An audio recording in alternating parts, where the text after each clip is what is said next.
오늘 우리는 요한복음 14장부터 시작한 예수님의 마지막 설교, 제자들을 위하여 다락방에서 하셨던 마지막 설교의 결론 부분에 도달하게 됩니다.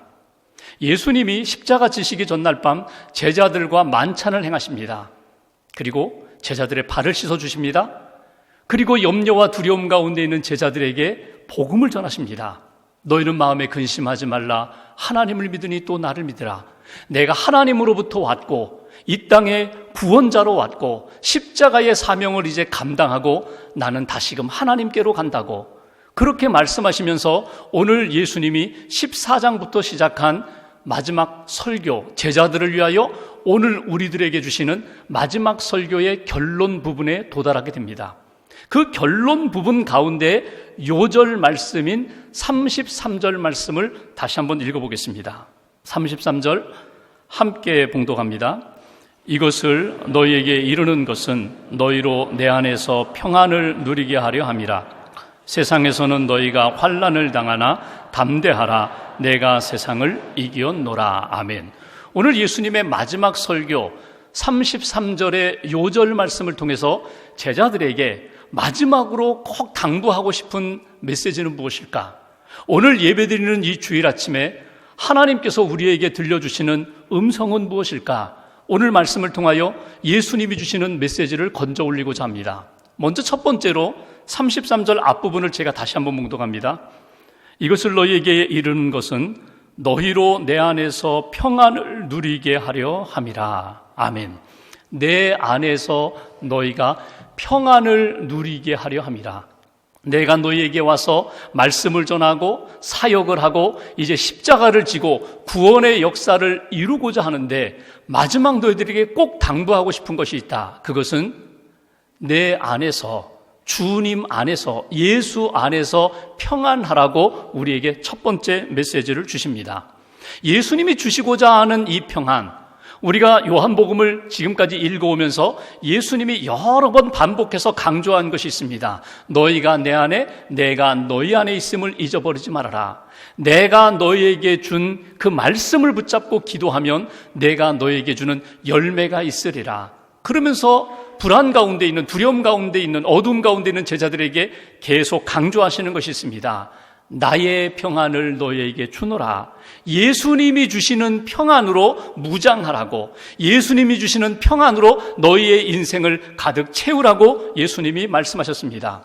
이 평안은 세상이 주는 평안과는 다릅니다. 세상이 주는 평안은 평안 같지만 그것은 편안함이요 안정감일 뿐입니다.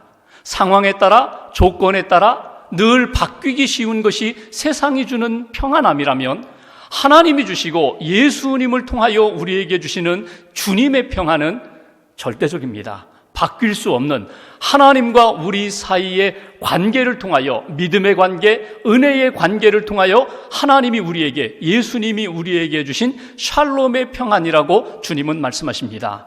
주 안에서 너희들이 이 평안을 받고 이 평안을 누리라고 우리에게 말씀하십니다. 그렇다면 주님이 주시는 평안을 우리가 어떻게 누릴 수 있을까? 오늘 본문 25절부터 다시 한번 보겠습니다. 25절 제가 봉독합니다. 이것을 비유로 너희에게 일렀거니와 때가 이르면 다시는 비유로 너희에게 이르지 않고 아버지에 대한 것을 밝히 이르리라. 이제는 시간이 없다는 것입니다. 이제는 내가 십자가 질 때가 되었기에 내가 직접적으로, 직설적으로 너희에게 이야기한다. 26절 제가 봉독합니다. 그날에 너희가 내 이름으로 구할 것이요 내가 너희를 위하여 아버지께 구하겠다 하는 말이 아니다. 내가 너희에게 주는 은혜가 있는데 내 이름으로 기도하라는 것입니다. 내 이름으로 기도하라. 27절 말씀 같이 봉독합니다. 이는 너희가 나를 사랑하고 또 내가 하나님께로부터 온 줄 믿었으므로 아버지께서 친히 너희를 사랑하심이라. 아멘. 오늘 너희가 주님의 평안을 누릴 수 있는 비결이 있다면 주님을 사랑하고 주님의 사랑을 받고 주님이 우리를 위하여 이 땅에 오셔서 하신 모든 역사, 십자가의 복음의 역사를 너희가 믿음으로 그 평안을 받을 수 있다. 구체적으로 26절에 그날에 너희가 내 이름으로 구할 것이요. 그날에, 여기 그날은 어떤 날일까요? 성령님이 임하시는 날, 예수님이 구원의 모든 사역을 이루시고 나를 대신하여 십자가를 지시고 하나님의 구원의 역사를 완성하신 이후에 성령님이 우리에게 오시면 성령님이 너희에게 알게 해주시리라, 성령님이 너희로 하여금 기도하게 하시리라, 성령님이 너희로 하여금 하나님의 평강을 사모하게 하시리라, 평강을 누리게 하시리라. 그러니까 그날에 성령님이 너희 안에 임하시면 성령님을 통하여 주님의 평안을 누리게 될 것이다. 성령님의 도우심으로 너희가 기도의 자리에 나아가게 될 것이다.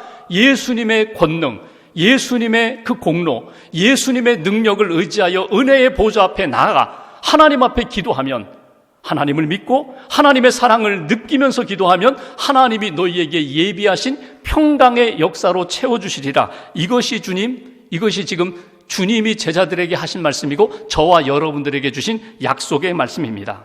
오늘 그 사랑의 은혜 안에, 능력 안에 저와 여러분들이 있다는 것입니다. 세상 사람들은 평안을 추구하기 위하여 여러 가지 일들을 합니다. 어떤 사람들은 열심히 돈을 법니다.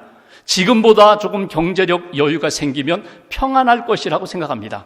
돈을 열심히 벌어요. 돈을 많이 벌면은 내가 평안할 것 같은데 여러분, 현실은 어떻습니까? 돈을 벌면 벌수록 몸은 편할 수 있을지 모르지만, 몸은 편안할 수 있을지 모르지만 내 영혼, 내 심령이 평안하다고 보장받지 못합니다. 오히려 더 불안합니다. 어떤 사람은 공부를 많이 하면 평안할 것이라고 해서 지식을 많이 쌓아갑니다. 건강에 관한 지식도 쌓아가고 우리가 일상생활 가운데 필요한 지식들, 정보들을 많이 얻습니다. 의학적인 정보도 많이 얻습니다. 많은 정보와 지식을 쌓음으로 내 마음이 평안을 누릴 수 있나요? 아니에요. 오히려 그 반대예요. 배우면 배울수록, 알면 알수록 더 초조하고 더 불안해요. 어떤 사람은 힘을 얻으면 된다, 높은 지위에 오르면 된다, 권력을 얻으면 된다, 그런 생각을 하고 그 높은 자리에 오르고자 애씁니다. 그런데 막상 높은 지위에 오르게 되면 오히려 낮은 자리에 있을 때보다 높은 자리에 올랐을 때 더 불안해요. 평안이 없어요. 오늘 예수님이 주시는 말씀은 이것입니다. 세상의 그 어떤 조건과 상황으로도 내가 주는 평안을 만들 수가 없다는 거예요. 하나님과의 관계 속에서, 성령님과의 관계 속에서 내가 믿음으로 예수의 이름으로 기도하며 하나님 앞에 나아갈 때 하나님이 주시는 그 평안을 사모하고 그 평안을 누릴 때에만 진정 너희들이 이 땅에서 하나님이 기뻐하시는 은혜의 삶을 이어갈 수 있다고. 그러므로 주 안에서 평안하라고, 기도로 나아가면서 주님의 평안을 누리라고 주님께서 말씀을 하십니다. 마르바던이라는 여성 신학자가 있어요. 이분이 지금 이렇게 캐나다 밴쿠버에 있는 리전트 칼리지라고 하는 좋은 신학교에서 영성신학을 강의하는 여성 신학자입니다. 미국 사람이에요. 어려서 홍역을 크게 앓았어요. 홍역 바이러스 때문에 췌장이 망가졌어요. 췌장이 망가지니까 어렸을 때부터 그는 당뇨병을 앓았습니다. 저혈압 가운데 살았습니다. 그러다 보니까 한쪽 눈도 실명을 했어요. 그가 신장 이식 수술도 받았고 또 장성한 다음에는 유방암 수술도 받았어요. 온 몸이 종합병원 투성이에요. 너무나 다리가 아파서 병원에 갔는데 의사가 오진해서 다리 하나를 자르게 됩니다. 남은 한 다리도 얼마 후에, 몇 년 후에 차를 타고 가다 교통사고로 나머지 한 다리도 자르게 돼요. 두 발로 서서 온전하게 걸을 수 없는 그런 장애를 안고 살아가는 여성. 그런데 희한한 것은 이 여성만 만나면 사람들이 평안을 얻어요. 이 여성이 쓴 책을 읽으면, 이 여성이 설교하고 강연하는 내용을 들으면 하나님의 은혜를 받아요. 그분은 이렇게 얘기합니다. 내가 이렇게 참 불우한 여건 가운데 살아왔고 살고 있지만 나는 한 번도 하나님을 원망하지 않습니다. 불평하지 않습니다. 그러면서 주님의 사랑 안에, 주님의 은혜 안에 항상 내가 있음을 확인한다는 거예요. 그는 이렇게 이야기합니다. 이 세상에 의미 없는 고통은 하나도 없습니다. 다 의미가 있는 고통이라는 거예요. 그 의미를 깨달으면 너무나 감사하고 너무나 행복하고 너무나 평안하다는 거예요. 그가 20여 권의 책을 썼는데 그 중에 날마다 우리를 깨우시는 음성이라는 책에 보면은 그는 이런 고백을 합니다. 저에게는 아픔도 축복이었습니다. 우리가 고난 중에 있을 때 예수 그리스도께서 내게 찾아오셔서 나를 다스리십니다. 오히려 그분의 손 안에 있으면 내가 아무리 어떤 고난 가운데 있다 할지라도 그분의 손 안에 있으면 그분의 무한한 지혜와 그분의 사랑의 돌보심 아래에서 내가 자유와 평안을 누릴 수가 있습니다. 힘들고 어려울 때에 하나님 앞에 구원 요청을 하세요. 기도하라는 겁니다. 그리고 기도할 때는 복잡하게 기도하지 말고 아주 단순하게 어린아이처럼 하나님 앞에 구하라는 거예요. 하나님 아파요. 하나님 힘들어요. 하나님 찾아오세요. 하나님 도와주세요. 이렇게 하나님 앞에 단순하게 구하면 그 고통 속에서 내 삶이 성숙해질 뿐만 아니라 하나님께서 그 고통 속에서 하나님의 목적, 나를 향하신 목적을 내가 깨닫게 됩니다. 기도하면, 고난을 만났을 때 기도하면, 여러 가지 시험을 만났을 때 기도하면 하나님의 평강이, 하나님의 은혜가 내 삶에 넘친다고. 바울이 쓴 빌립보서 말씀은 바울이 로마 감옥에 갇혀 있는 동안 자기를 염려하고 걱정하는 빌립보 교회 성도들에게 쓴 편지입니다. 그 빌립보서 말씀 가운데 4장 6절과 7절을 여러분 다 기억하실 줄 압니다. 빌립보서 4장 6절 7절 한번 다 같이 한번 읽어볼까요? 시작. 아무것도 염려하지 말고 다만 모든 일에 기도와 간구로 너희 구할 것을 감사함으로 하나님께 아뢰라. 그리하면 모든 지각에 뛰어난 하나님의 평강이 그리스도 예수 안에서 너희 마음과 생각을 지키시리라. 아멘. 주 안에서 평안하라. 내가 주는 평안을 누리라. 기도하라. 기도하면 너희가 이 평안을 누리게 되리라. 기도하면 이 평강의 능력으로 살아가게 되리라. 주님의 말씀을 가슴에 새기고 평강의 삶을 이어가는 저와 여러분 되시기를 주님의 이름으로 기원합니다. 두 번째 33절 중반부를 보십시오. 중반부 제가 봉독합니다. 세상에서는 너희가 환난을 당하나 담대하라. 세상에서는 너희가 환난을 당하나 담대하라. 주님의 말씀입니다. 두 번째 주시는 메시지가 있어요. 예수님이 제자들에게, 오늘 저와 여러분들에게 이렇게 말씀하십니다. 주 안에서 담대하라. 주 안에서 담대하라. 근데 이 말씀을 다시 한번 보시면 이렇게 말씀하지 않으세요. 세상에서는 너희에게 결코 환난이 없을 것이야. 이렇게 말씀하지 않으세요. 세상에서는 너희 안에 가끔 환난이 찾아올 수도 있어. 이렇게도 말씀하지 않으세요. 예수님은 분명하게 이렇게 말씀하세요. 세상에서는 너희 안에 늘 환난이 찾아온다. 환난을 당하게 될 거야. 당연하게 여기라는 거예요. 믿음의 사람으로 살아가는데, 하나님의 뜻을 이루는데, 내가 거룩한 백성으로 살아가는데 환난은 당연히 너희에게 찾아올 것이다. 그러나 그 환난 속에서 담대하라는 이야기가 뭐예요? 용기를 가져라. 믿음의 용사가 되어라. 믿음의 대장부가 되어라. 환난과 맞서서 능히 이길 수 있는 하나님의 사람임을 너희가 잊어버리지 말아라. 너는 믿음의 용사야. 너는 하나님의 백성이야. 너는 나의 자녀야. 이 믿음의 용기를 가지라. 이것이 오늘 두 번째 주시는 메시지예요. 오늘 예수님의 상황을 한번 볼까요? 28절 말씀 보십시오. 제가 봉독합니다. 내가 아버지에게서 나와 세상에 왔고 다시 세상을 떠나 아버지께로 가노라. 이제 십자가, 잠시 후면 내가 십자가를 지고 죽고 부활 승천하여 내가 하나님께로 갈 때가 되었다는 거예요. 그런데 이런 예수님이 만난 고난과 환난 가운데 32절 말씀 보십시오. 32절 한 절을 같이 봉독합니다. 보라, 너희가 다 각각 제 곳으로 흩어지고 나를 혼자 둘 때가 오나니 벌써 왔도다. 그러나 내가 혼자 있는 것이 아니라 아버지께서 나와 함께 계시느니라. 아멘. 잘 보십시오. 32절. 예수님이 십자가 질 때가 가까이 왔다고, 내가 이제 아버지께로 갈 때가 되었다고, 십자가 질 때가 되었다고, 그러면서 제자들에게 하시는 말씀입니다. 너희들 다 흩어질 거야. 나만 남을 거야. 내가 3년 동안 그렇게 양육을 했는데, 그렇게 제자로서 내가 너희들을 그렇게 잘 양육했는데 베드로, 야고보, 요한 다 흩어지게 될 거야. 나만 홀로 남게 될 거야. 이게 예수님이 만난 환난이에요. 예수님이 고독한 자리에, 버림받은 자리에 홀로 십자가를 지게 될 것이다. 이게 예수님의 지금 만난 고난의 실상입니다. 그런데 예수님이 이 환난, 이 고난 가운데 예수님이 담대함을 얻을 수 있는 비결이 무엇입니까?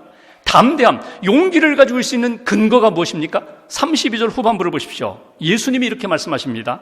내가 혼자 있는 것이 아니라 아버지께서 나와 함께 계시기 때문에, 내가 혼자 있는 것이 아니라 십자가를 지는 것도, 구원의 역사를 이루는 것도 제자들이 다 떠난 상황 가운데 홀로 남는 그런 상황 가운데서도 내가 담대할 수 있는 근거는 하나님이 나를 떠나지 않으시기에, 하나님이 나와 함께 하시기에 내가 담대함으로 이 길을 걸어가리라. 이것이 오늘 예수님이 고백하는 부분이고 오늘 우리에게 권면하는 말씀입니다. 여러분, 믿음을 가지면, 구원을 받으면, 성령님이 나와 함께 하시면 내 앞에 고난은 없어야 되는데, 믿으면 믿을수록, 하나님께 가까이 가면 가까이 갈수록 하나님이 기뻐하시는 사역에 열정을 쏟으며 충성하며 헌신하면 헌신할수록 내 삶에 여러 가지 시험을 만나게 돼요. 예수님이 부활승천하시면서 사도행전 1장 8절에 이렇게 말씀하십니다. 오직 성령이 너희에게 마시면 너희가 권능을 받고 예루살렘과 온 유대와 사마리아와 땅끝까지 내 증인이 되리라. 성령을 받으면 이제 문제가 없어야죠. 그런데 성령을 받고 너희들이 하나님을 섬기고자 할 때에, 오늘 예루살렘, 사람과의 관계로 이야기해 볼까요? 우리 가족들과의 관계, 온 유대, 좀 친구들과 이웃들과의 관계, 사마리아, 별로 만나고 싶지 않아요. 늘 좀 부담스러운 존재, 그런 사람들, 심지어는 땅끝, 내게 죽음의 위협까지 주는 그런 원수까지라도 내가 품고 섬기고 살아갈 수 있다는 거예요. 여러 가지 사람들과의 관계 속에서의 어려움이 있어도, 환난이 있어도 담대하라. 성령님이 나와 함께 하신다. 너에게 능력을 주셨다. 그 믿음을 가지고 나아가라는 거예요. 내가 어느 지역에 거하든지, 어떤 사람을 만나든지, 어떤 색깔의 유혹과 시련을 만나든지 담대하라. 담대하라. 왜? 하나님이, 성령님이 너와 함께 하시기 때문에 그 믿음으로 나아가라고 주님이 말씀하십니다. 성경을 보시면 하나님께서 믿음의 사람을 부르시고 그에게 사명을 주시고 그를 파송할 때에 가장 많이 하셨던 말씀이 무엇입니까? 두려워하지 말아라, 놀라지 말라, 내가 너와 함께 하리라. 내가 너와 함께 하겠다. 또 어떤 말씀을 하세요? 강하고 담대하라. 강하고 담대하라. 모세에게 말씀하시고 여호수아에게 요단강을 건너 이제 가나안 땅에 들어가야 하는, 이 백성을 이끌어야 하는 그 지도자 모세가 두려움 가운데 있을 때 하나님이 여호수아에게 무슨 말씀을 하세요? 강하고 담대하라. 내가 너와 함께하니라. 내가 너와 함께하게, 두려워하지 말라는 거예요. 이 믿음을 가지고 여호수아가 백성을 이끌고 가나안 땅을 정복하잖아요. 여리고 성을 무너뜨리고 거기에 있는 7 족속들을 무너뜨리면서 하나님의 사명을 감당하는 것처럼 주님의 일을 감당할 때에, 믿음으로 살아갈 때에 끊임없이 우리 안팎에서 여러 가지 시련과 환난과 시험들이 있지만 담대하라. 담대하라. 믿음의 용사가 되어라. 여러분, 다윗 기억하시잖아요. 다윗이 골리앗 앞에 섭니다.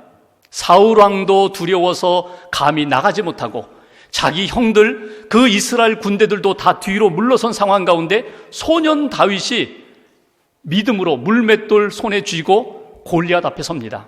골리앗이 이야기하잖아요. 나 조롱하지 마라, 웃기지 말아라. 야, 왜 저리 가라고 할 때에 다윗이 담대하게 외쳤던 말씀이 사무엘상 17장 45절 말씀. 너는 칼과 창과 단창으로 내게 나오지만 나는 만군의 여호와 하나님의 이름으로 너에게 나간다. 이게 뭡니까? 하나님이 지금 나와 함께 하시고 너보다 더 크신 하나님의 역사가 지금 여기 있는데, 나와 함께 하시는데, 이 시험이, 이 골리앗의 태산과 같은 문제가 되지 않는다. 이 다윗의 용기가 저와 여러분들 가운데 다시 한번 재무장되기를 주님의 이름으로 기원합니다. 예수님이 주신 마지막 설교의 두 번째 교훈은 이것입니다. 주 안에서 담대하라. 주 안에서 믿음의 용사가 되어라. 주님이 너와 함께 하심을 한순간도 잊어버리지 말고 주님과 함께 싸워 나가라. 이것이 오늘 주님이 주시는 메시지입니다. 마지막 33절 끝부분을 보십시오. 예수님이 이렇게 말씀하십니다. 내가 세상을 이기었노라. 내가 세상을 이기었노라. 여러분, 이 말씀은 예수님의 믿음의 고백이면서 예수님의 선포이면서 예수님이 우리에게 주신 약속이에요. 우리에게 세 번째 주시는 메시지, 주 안에서 승리하라고 말씀하세요. 예수님은 이렇게 말씀하시는 거예요. 내가 승리했으니 너희도 승리하리라. 내가 승리했으니 내가 너희들도, 주님의 제자들, 성도들도 승리할 수 있도록 역사하리라. 그러니 낙심하지 말고 포기하지 말고 넘어져도 다시금 일어나서 하나님의 말씀 붙잡고 믿음의 승리자가 되라고 주님이 말씀하십니다. 오늘 여기 내가 세상을 이기었노라라는 말씀이 과거형으로 되어 있죠. 여러분, 맞지가 않아요. 문법적으로 맞지가 않아요. 예수님이 부활하신 다음에 내가 사망의 권세 이겼다, 어둠의 권세 이겼다, 죽음의 권세 이겼다, 내가 승리했다, 죽음에서 내가 승리했다, 그러면 말이 될 것 같은데 아직 십자가도 지지 않은 상황 가운데 예수님이 과거형으로 말씀하세요. 내가 세상을 이겼다. 그런데 여러분, 우리가 성경을 읽어보면 구약과 신약에서 과거형으로 표현한 것 가운데 강조하는 부분이 있어요. 이건 분명한 사실입니다. 현재에도 그럴 뿐만 아니라 미래에도 하나님이 이미 결정해 놓은 사실입니다. 분명한 사실을 강조할 때에 과거형으로 처리를 해요. 내가 세상을 이겼노라. 여러분, 예수님이 이렇게 선포하시고 잠시 후에 겟세마네 동산에 가셔서 기도하실 때 어떻게 기도하십니까? 아버지의 뜻대로 이루어지기를 원합니다. 십자가상에서 고난 가운데 예수님이 무슨 말씀을 하세요? 다 이루었다, 다 이루었다. 이미 승리를 선포하신 다음에 기도하시고 나아가 십자가의 그 고난을 겪으시면서 구원의 사역을 완성하신 그 예수님이 예수님만의 사역이 아니라 오늘 우리들의 삶 가운데 여러 가지 어려운 일이 닥쳐올 때에 우리가 붙들어야 할 믿음의 고백이요, 믿음의 선포요, 하나님의 약속의 성취의 모습으로 나타난다는 것입니다. 그게 무엇입니까? 주님이 나로 하여금 승리케 하셨다. 내가 세상을 이겼다. 내가 시험을 이겼다. 내가 영적 전쟁에서 승리했다. 이렇게 선포하기를 하나님이 원하신다는 거예요. 사람들이 살아가면서 만나는 싸움이 뭐예요? 야스퍼스라는 철학가는 그랬죠. 우리는 늘 연약한 한계 상황 가운데 있는 존재이기 때문에 늘 싸우게 된다는 거예요. 자연과 싸웁니다. 태풍과 싸우고 바람과 싸우고 더위와 싸우고 추위와 싸우고 늘 자연과 싸워요. 사람과 사람이 만나면 싸워요. 인간과 인간의 갈등의 역사는 끊임없어요. 그 싸움 속에서 우리가 살아가게 된다. 또 자기의 양심과 자기 자신과 싸우게 돼요. 내면의 갈등 가운데 싸우게 돼요. 영적 전쟁, 악한 세력과 사단 마귀와 늘 싸워요. 예수님이 공생애 시작하시면서 40일 금식하신 이후에 사단 마귀가 찾아와서 유혹할 때 말씀으로 물리치셨잖아요. 끊임없는 싸움의 연속입니다. 그런데 중요한 것은 무엇입니까? 어떤 싸움의 현상이 나타나더라도 하나님 앞에서 믿음의 사람답게 사랑으로, 십자가로, 믿음으로 승리하라. 아니, 승리를 이미 주님께서 약속하셨으니 그 믿음으로 승리의 깃발, 기도의 깃발을 꽂고 나아가라. 이것이 오늘 우리에게 주시는 메시지예요. 어떤 싸움의 현장에 우리가 놓여 있든지, 이번 한 주간 동안도 우리가 누구와 싸우든지 여러분 사랑으로, 기도로, 믿음으로, 십자가의 은혜로 승리할 수 있는 저와 여러분 되시기를 주님의 이름으로 기원합니다. 리빙스턴이라는 선교사가 아프리카에서 사역하다가 16년 만에 영국에 와서 선교복음을 합니다. 선교복음에 감동을 받아 한 젊은이가 이렇게 질문합니다. 선교사님은 그 어려운 곳에서 어떻게 하나님의 말씀을 그렇게 담대히 전하고 선교의 열매를 맺을 수 있었습니까? 그때 그는 성경의 두 구절을 그가 암송했습니다. 요한복음 14장 18절 말씀, 내가 너희를 고아와 같이 버려두지 아니하리라. 마태복음 28장 20절 말씀, 볼지어다 내가 세상 끝날까지 너희와 항상 함께 있으리라. 나를 버리지 않으시는 하나님, 나와 함께 하시는 하나님, 세상 끝날까지, 땅끝까지 나와 함께 하시는 하나님을 믿을 때 나는 승리할 수 있다고, 승리했다고. 저와 여러분들의 한 주간의 삶 가운데 여러분 아말렉과의 전쟁에서, 그 광야 전쟁에서 모세가 손을 들고 기도할 때에 이스라엘 군대가 이기고, 기도의 손이 내려오면은 이스라엘 군대가 밀렸던 역사를 출애굽기 17장에서 우리가 보게 되잖아요. 그리고 아론과 훌이 기도의 손을 함께 들을 때에 여호와 니시, 하나님께서 승리케 하셨습니다. 하나님의 승리입니다. 그렇게 그 땅을 깃발을 꽂으면서 여호와 니시, 승리의 깃발이라고 우리에게 교훈한 것들을 여러분 가슴에 새기시고 한 주간 동안 넘어져도 다시 일어나세요. 실패해도 다시 일어나세요. 주 안에서 평안하겠습니다. 주 안에서 담대하겠습니다. 주님의 이름으로 승리하겠습니다. 하나님이 기뻐하시는 승리자의 삶을 사는 복된 한 주간 되시기를 주님의 이름으로 기원합니다.